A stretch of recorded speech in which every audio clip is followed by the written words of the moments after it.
इस खरगे जी still here? अभी भी है खरगे जी?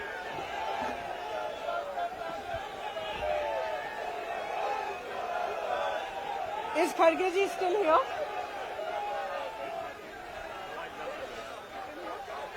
परमादरणीय श्री मल्लिकार्जुन खड़गे जी, श्री वेणुगोपाल जी, श्री अधीर रंजन जी, मुकुल वासनिक जी, मंच पर बैठे सारे कांग्रेस के नेतागण, मेरे प्यारे कार्यकर्ता,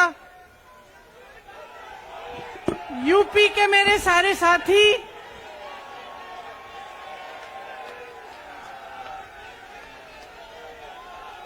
हम आज यहाँ सुनाई दे रहा है?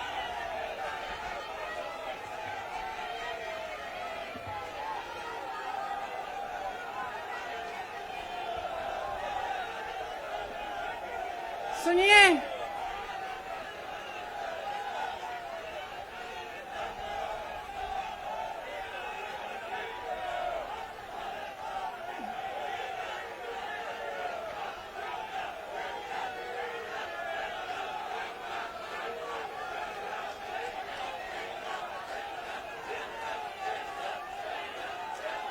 अब बोलूं? इजाजत है? मेरे यूपी के भाइयों, बोलने दो। देखिए, यहाँ पे बैठे हुए मेरे मन में एक पुरानी बात आई। 32 साल पुरानी बात है। मई 1991 की बात है। मेरे पिता की शव यात्रा तीन मूर्ति भवन से निकल रही थी। अपनी मां के साथ और अपने भाई के साथ हम एक गाड़ी में बैठे थे। सामने भारतीय सेना की एक ट्रक थी, फूलों से लदी हुई थी। उसके ऊपर मेरे पिताजी का शव था। थोड़ी देर काफिला चला, 5-10 मिनट चला। फिर राहुल कहने लगे मैं उतरना चाहता हूं। तो मां ने मना किया। उस समय सुरक्षा का भी बहुत वो था। तो मां ने कहा नहीं, तुम उतर नहीं सकते। राहुल ने जिद की, नहीं मैं उतरूंगा। मैंने मां से कहा मां उतरने दो। राहुल गाड़ी से उतरा। उस सेना की ट्रक के पीछे खड़ा होके चलने लगा और तीन मूर्ति से लेके कड़ी धूप में अपने पिता के जनाजे के पीछे पीछे पैदल चलते चलते चलते चलते यहां पहुंचा। इस जगह से कुछ 400-500 गज दूर यहां पर मेरे शहीद पिता के अंतिम संस्कार मेरे भाई ने किए।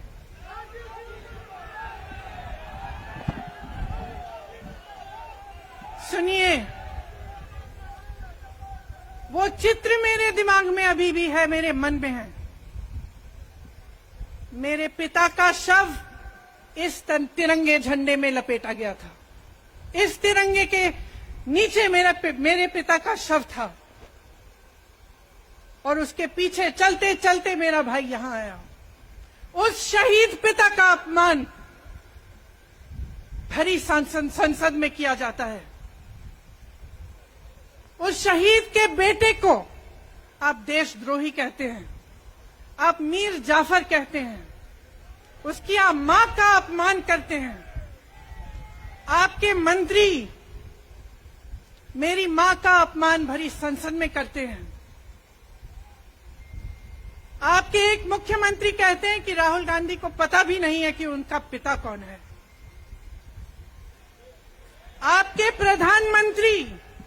आपके प्रधानमंत्री भरी संसद में खड़े होकर कहते हैं कि ये परिवार नेहरू नाम को इस्तेमाल क्यों नहीं करता। पूरे परिवार का अपमान करते हैं। कश्मीरी पंडित समाज के रिवाज का अपमान करते हैं, जिसके तहत एक बेटा अपने बाप के मरने पर पगड़ी पहनता है, परिवार की परंपरा को आगे बढ़ाता है, लेकिन आप पर कोई मुकदमा नहीं होता, आपको 2 साल की कोई सजा नहीं मिलती, आपको जेल की सजा नहीं मिलती, आपको संसद से कोई बाहर नहीं निकालता, आपको मना नहीं करता कि 8 सालों के लिए आप चुनाव नहीं लड़ सकते। क्यों?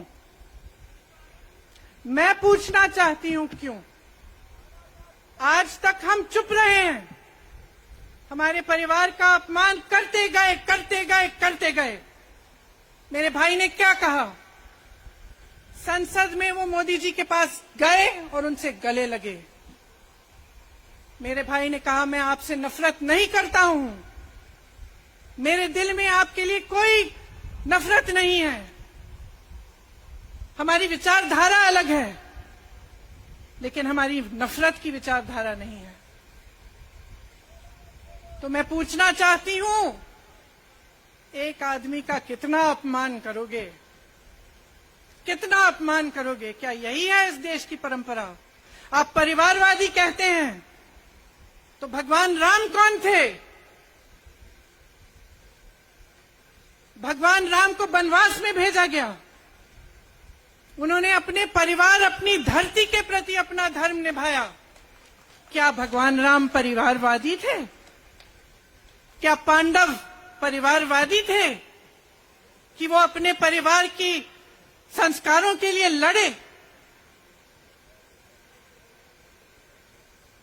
और हमें क्या शर्म आनी चाहिए कि हमारे परिवार के सदस्य शहीद हुए इस देश के लिए, कि इस झंडे में उनका खून है, इस धरती में उनका खून है, इस देश के लोकतंत्र को मेरे परिवार के खून ने सींचा है।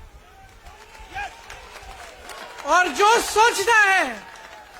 सोचता है कि हमें अपमानित करके हमें डराएंगे, हमें धमकाएंगे, जो सोचता है कि तमाम एजेंसियों को लगाकर, हम पे छापे मारकर, हमसे कुछ भी कर ले, हमें डराएंगे, वो गलत सोचते हैं।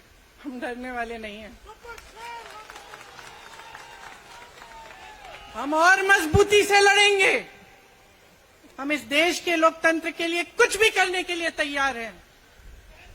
इस देश के लोकतंत्र को, इसकी नींव कांग्रेस पार्टी के महान महापुरुषों ने डाली है।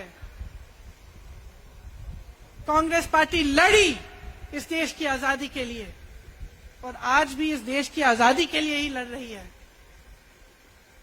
कभी कभी मैं सोचती हूं, मुझे समझ में नहीं आता कि पब्लिक क्या सोच रही है। क्या देख नहीं रही है क्या हो रहा है? क्या आपको दिख नहीं रहा है कि आपकी सारी संपत्ति लूटी जा रही है, एक आदमी को दी जा रही है, गिने चुने उद्योगपतियों को सब कुछ दिया जा रहा है? किसकी संपत्ति है? ये राहुल गांधी की संपत्ति है,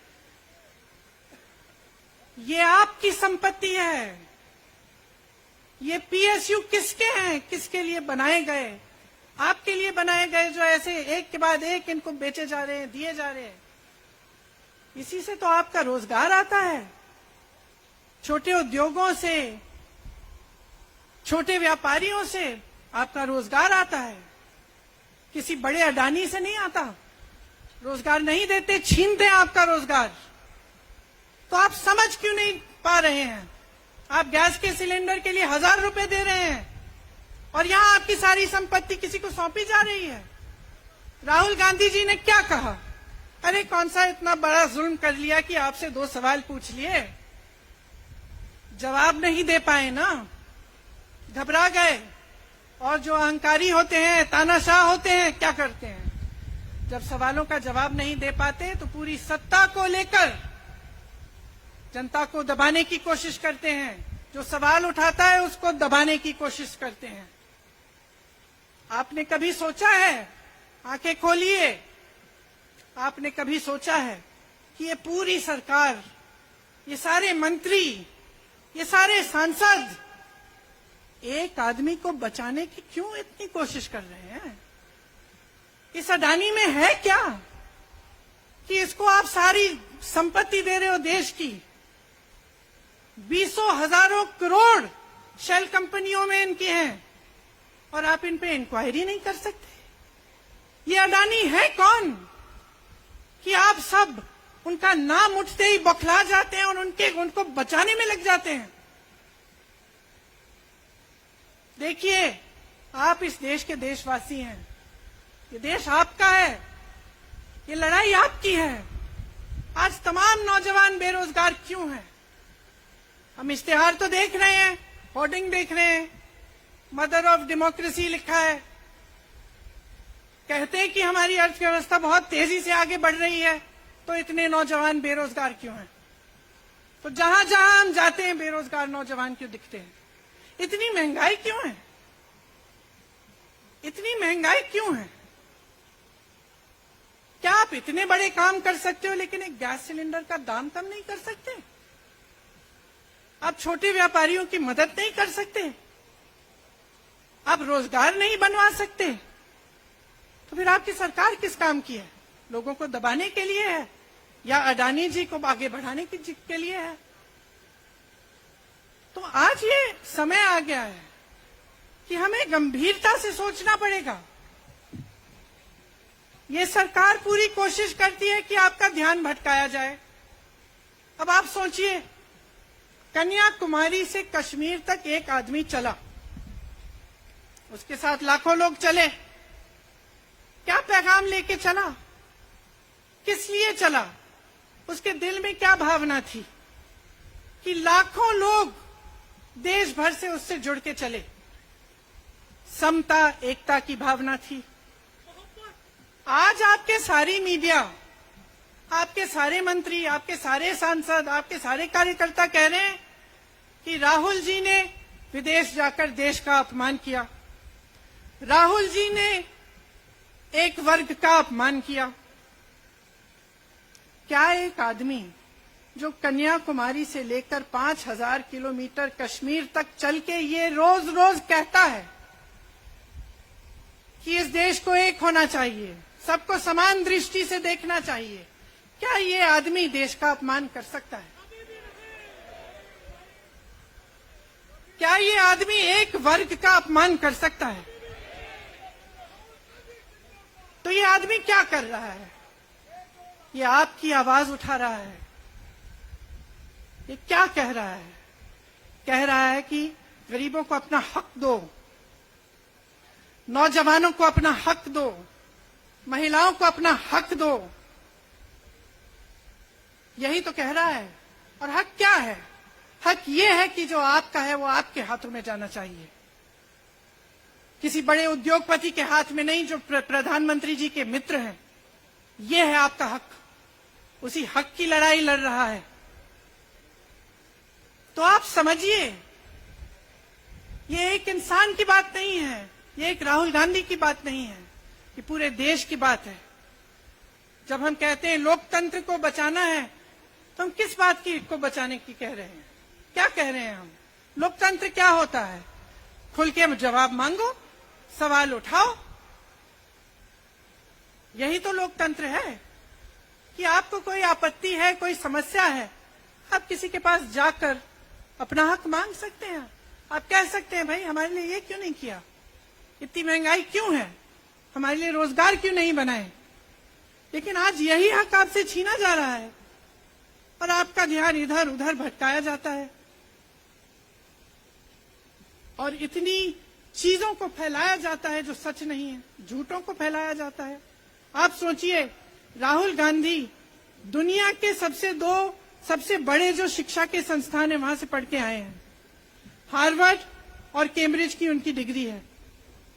कैम्ब्रिज से उन्होंने इकोनॉमिक्स में मास्टर्स डिग्री, एमफिल डिग्री उनको मिली। आप उसको पप्पू बनाते हैं। पूरे देश भर में आपकी सहायता के साथ मेरे मीडिया के दोस्तों, डिग्री आपने देखी नहीं, सच्चाई आपने देखा नहीं, उनको पप्पू बना दिया। फिर पता चला कि ये पप्पू तो यात्रा में निकल आया और पता चला कि ये तो पप्पू है ही नहीं। इसके साथ तो लाखों लोग चल रहे हैं। ये ईमानदार भी है, ये सब बातों को समझता भी है, ये जनता के बीच जा रहा है। जनता की समस्याओं को सुन रहा है, तो जनता इसके साथ चली जा रही है। तो घबरा गए कि राहुल गांधी ने संसद में वो सवाल उठाए जिनका उनके पास जवाब नहीं है।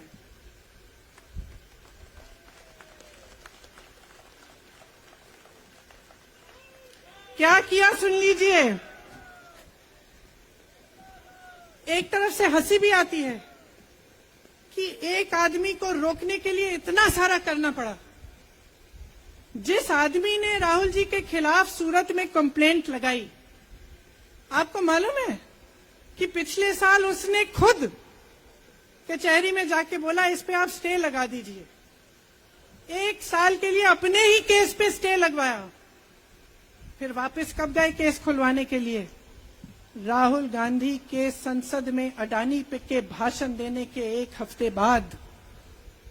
1 हफ्ते बाद वो आदमी वापस जाता है, कहता है केस खोल दी, सुन लीजिए अब हम तैयार हैं।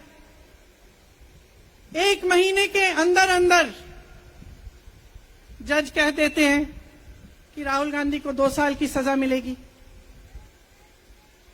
आपने देखा इस देश में कितने केस हैं कि जेल में 10 साल के लिए पड़े रहते हैं, उनकी सुनवाई नहीं होती। ये तो सुनवाई भी फट से हो गई, जजमेंट भी फट से हो गई, सजा भी फट से हो गई। और आपने कह दिया अगले दिन कि 8 सालों के लिए ये चुनाव नहीं लड़ सकते, संसद से बाहर कर देंगे इनको। वाह वाह वाह वाह वाह वाह, बहुत धैर्य है आप में। अरे कायर है इस देश का प्रधानमंत्री। लगा दो केस मुझ पर, लगा दो केस मुझ पर, जेल ले जाओ मुझे भी, लेकिन सच्चाई ये है कि इस देश का प्रधानमंत्री कायर है।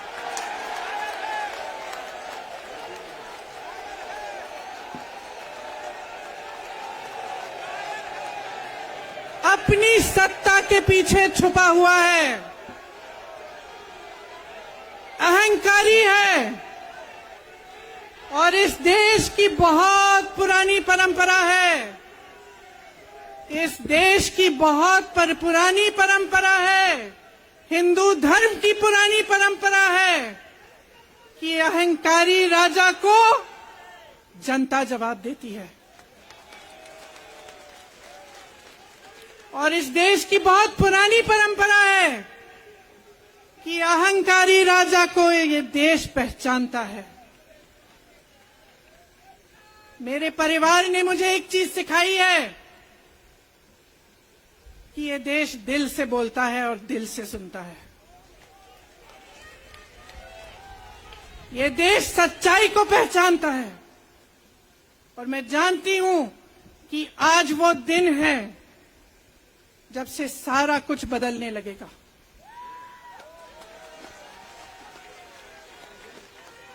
मेरे मीडिया के साथियों, मैं आपसे कहना चाहती हूं, बहुत हो गया है, बहुत हो गया है। मैं जानती हूं आप पर कितना दबाव है।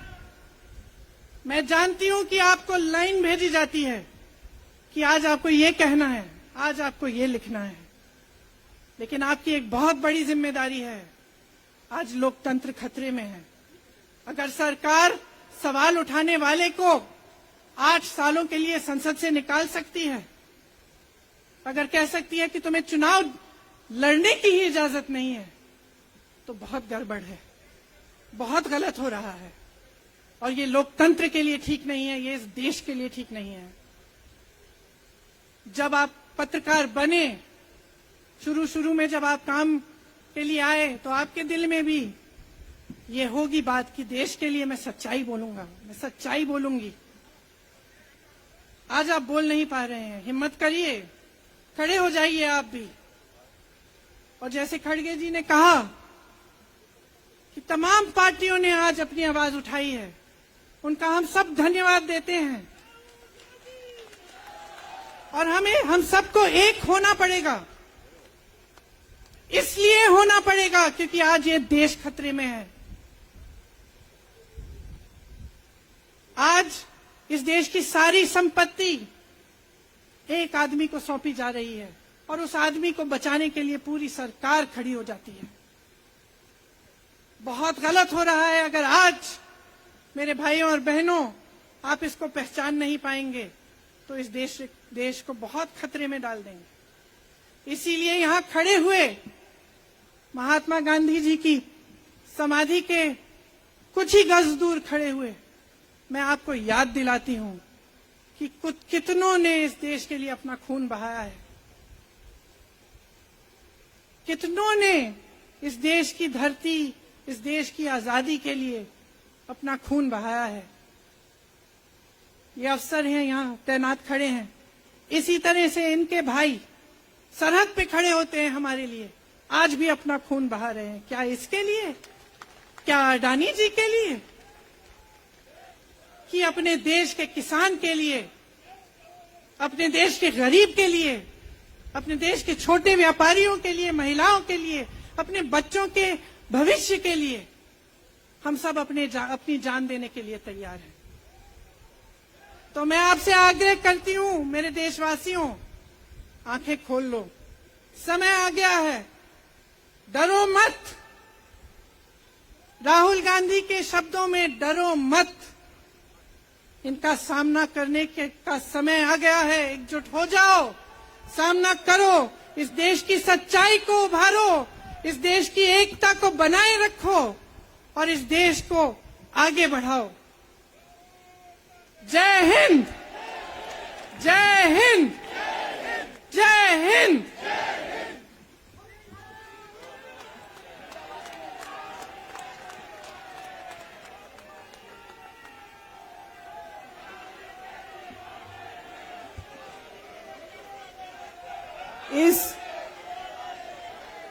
इस बहुत ही इनकलाबी